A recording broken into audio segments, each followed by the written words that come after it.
the state struggles to remain afloat, affecting over 2 crore citizens. Lakhs of people have been taken to relief camps. Many others are stuck in their houses even as water level continues to rise. Scarcity of drinking water is rising concern because of lack of electricity in most places. Phones are running out of charge, and subsequently reaching out for help is becoming increasingly difficult.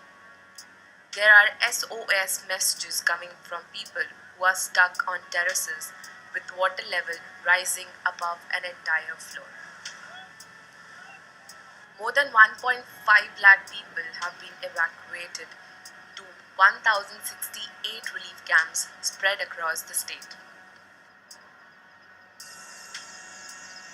Rescue operations continue with the Indian Navy deploying 21 rescue and diving teams with inflatable Gemini boats as the flood situation continued to worsen. Prime Minister Narendra Modi tweeted saying that he had asked the Defence Minister to further step up the rescue and relief operations across the state. The deluge has led to the public transportation system collapsing in several parts of the state. Flight operations at Kochi Airport were suspended till Saturday. A red alert has been sounded in all the 14 districts of the state. As the rain showed no signs of stopping, the gates of several other dams have been opened.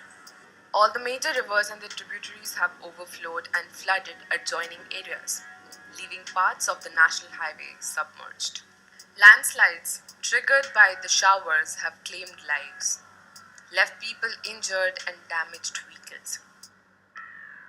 And the worst is not yet over.